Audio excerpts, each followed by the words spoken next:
Welcome to another episode of Candid Convos on livehip-hop-daily.tv. I'm your host, Mr. Southern Charm himself, REGE Lewis. Today we're going to jump right into our segment. This is 2014, a year to fulfill unfulfilled dreams. Happy New Year to you all. Our first guest is a celebrity. We're actually very, very privileged to have her with us this evening. It's the beautiful and talented actor and host, Brandhyze Stanley. Woo-hoo-hoo! Thank you for Yes. Hey, thank you for joining us. Now, let's start with the name Brandhyze. Okay. Where did mom come up with that? I love it. It was actually my dad. Oh, she put your dad in charge. Only on that. Yes, okay, all right. With my name, it was a lawyer on a soap opera. Oh, wow. From like the 70s. Wasn't even around when it came up with this. That's a bit of destiny in that. I like think so. Hey, because you did soap, right? I did. All right, we're going to get into that. Before we do, just briefly tell us where you're from.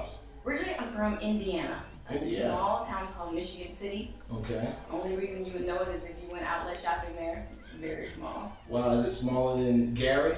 It's near Gary. It's like 30 minutes away. That's the city everybody attributes to. I like to say South Bend. Oh, okay. It's near South Bend, but yeah, very small town. Okay. 30 minutes from Gary. Yep. All right. So originally from there. And so, yeah, well, we grew up in the town my dad grew up in, and we stayed there. I stayed there until I went to college in Chicago. Wow, were you dying to get out? Was it one of those things that I can't wait to graduate from high school to I kind of was. Yeah. It was small, you know. I thank God that I got my start there and my own growing roots there, and I learned a lot and got a lot of beginnings there. But yeah. Do you get to go back often? I just went. My grandfather just passed away a couple weeks ago, so I just was there. And but yeah. All right. So after high school, you mentioned a college in Chicago. Yes. Okay, what's the name of that college? Loyola University, Chicago. Okay, and then you went there to study? I studied accounting. Okay. So I got a degree in accounting, major in accounting, minored in Spanish. Oh, wow. But like 2 weeks later after I graduated, I moved to New York to become an actor. So I say I make a mean spreadsheet is what I say. That's the that's the way to say it. Okay, so the question is coming. It's the inevitable question. Dum, dum, dum. How did you get the acting bug? How did that happen? I think it was always kind of there. Yeah. Like growing up in church, like my grandmother would put on me like performances. Right, Easter Sunday. There you go. Yeah. I played the drums in church. Like it was just. Oh, really? It was a small church, so we had to fill in many roles. Oh, wow. Play piano, go collect some offerings, announcements. Yeah, that junior usher boy. I know about that thing. Yeah. But yeah. So I wanted to like get out and kind of do it. My high school Spanish teacher apparently says that I always said that I wanted to do this. Oh, really? Yeah. So. Wow. I just didn't think, growing up, I didn't think that you could make a living doing it. If you weren't Denzel or Charlize Theron or some A-lister, I didn't think that you could make a living at it. Right. I think that's the biggest misconception in this business, that in order to make it, you have to be a household name. Yes. And I think that a lot of people get that confused. Yeah, if you're making $60,000 a year, you've made it. You know what I mean? Hey. So I think that's where the confusion is, and I think that's where a lot of parents sort of get nervous. Absolutely, because you don't think I think you automatically think you're going to be back home living with us, aren't you? Right, I'm going to be paying your expenses. Exactly. So I have to finance your dream, but it's not that at all. It's not. So during college, is that you started doing some shows, or was it after college you started acting? It was towards the end. Like I did it in study abroad program where I went over to Costa Rica and did some Spanish. Oh, wow. I started to get into independent film, so I had my first. In Costa Rica? No, when I got right back. Oh, when you came back? I did my first independent film, and I really enjoyed doing it. Now, was it something that someone suggested for you to do with this independent film, or was something that was really lying inside it? I started looking at the postings for things to go out for. And so I was like, Oh, really? that'd be interesting. Let me go throw my name in the hat for that. Or let me go over to the theater and see what I can, get into. But at this point, it was kind of, they had already picked their productions and things for the year, so it was a little hard to get in there. But the first opening I got for a film, I jumped on the opportunity. So for you, studying accounting was one of those things that you wanted to do to provide security?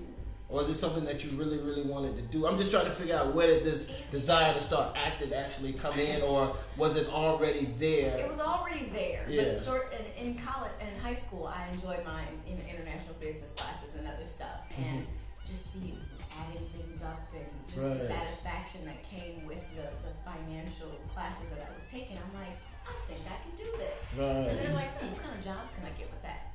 Let's see. Chief financial officer. They make a lot of money. Let's do that. But then after like my third internship, because I got an internship freshman year, and so I went somewhere every summer around the country to go on these internships to work for this insurance company. Okay. And one summer was really fun. The other two was like watching paint dry.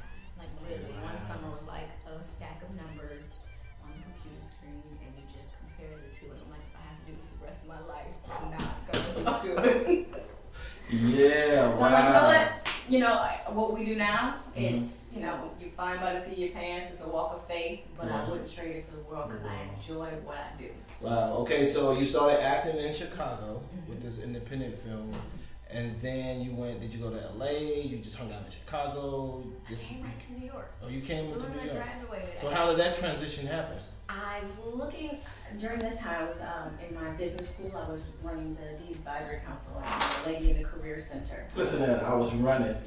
Larry, I was running. Hard time. So I went and talked to the Lady in the Career Department, and I'm like, I saw this listing for Wilhelmina Models. They had an internship. The listing was like 2 months old. I was like, I wish I would have saw that. And while I'm talking, she like takes the phone number and starts dialing. I'm looking at her like, really? She's like, we're calling Wilhelmina. I'm like, we're calling Wilhelmina, really? So she called them, and they still had openings. And so literally, I lived in the dorms at NYU for the first summer, but nobody would take me seriously coming from the Midwest and wanting an apartment. Nobody would call me back. Wow. So I lived in the dorms by myself, no air conditioning. I was like on 10th and 5th, but I was in New York, and I was doing what I wanted to do. So made like $35 a day. I would have to work there all day and then moonlight and go to Banana Republic and Rockefeller Center and work in the evening and on weekends. And that's what that experience was like. Yeah. So, and then once you got to New York, it was like, I want to stay here, I want to go to LA. I tried LA once. I didn't empty out my apartment or anything. I'm going to try it. I had an aunt living there, and I packed up my stuff, and I went out there, got a car, and rented it. And I had been in talks with Halle Berry's herself and her management about being a stand-in for a movie that she had coming up. Okay. And so I'm like, maybe I didn't get it. Didn't hear back, so I went out there. And as soon as I got out there, they said Halle wants to, have you come in and do the movie, and DP needs to okay you. So I literally had to fly back to New York. And they said I flew back to California, packed up the stuff, and came back to New York again. Wow. I've been here ever since. So that was going to be my next question. Talk to us about some of the projects that you worked on and some of the projects that you're working on right now. Working on right now, starting to write my own stuff actually. Okay. So I'm always going to do stuff with different accents. I'm going to work on an African accent, so I'm starting to write stuff for that. Just finished a short called 1118 I was working on. Okay. And a web series called For Colored Boys. Great opportunities. Yeah, there's a lot of buzz about that series. Yeah. Tell us a little bit about the role you play on that. My role is Lynn. I played Benjamin is the husband. He has a wife that is one of the central characters, and I play her younger sister.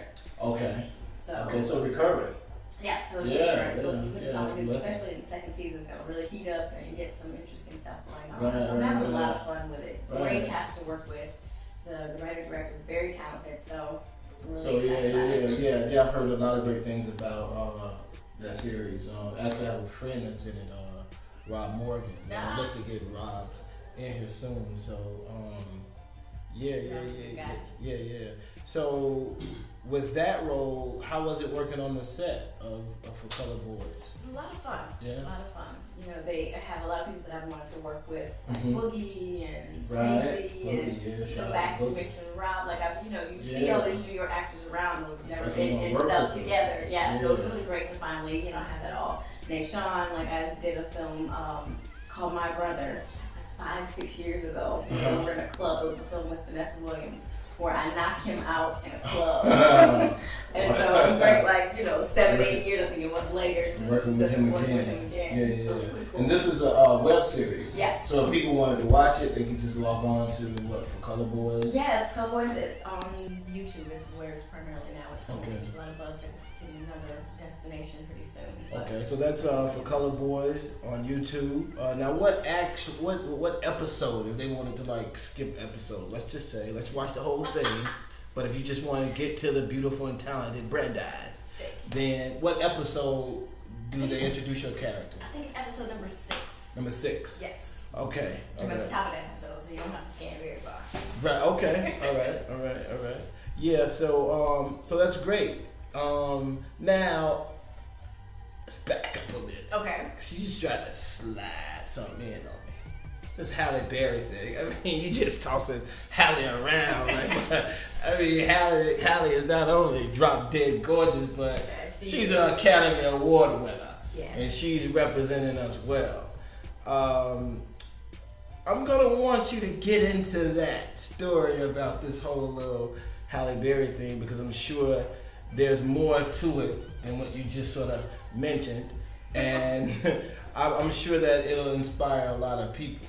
So we're gonna take a break in just a minute, and when we come back from break, we're gonna talk to you about this opportunity you had to work with the Academy Award winner, the lovely, take my breath away, Halle Berry. We're gonna be right back. Again, we have the beautiful and talented Brandhyze Stanley, and we're very, very pleased and fortunate to have her as our guest, our first guest for the new year. We're gonna take a little break, and we'll be right back. I'm your host, Mr. Southern Charm, REGE Lewis.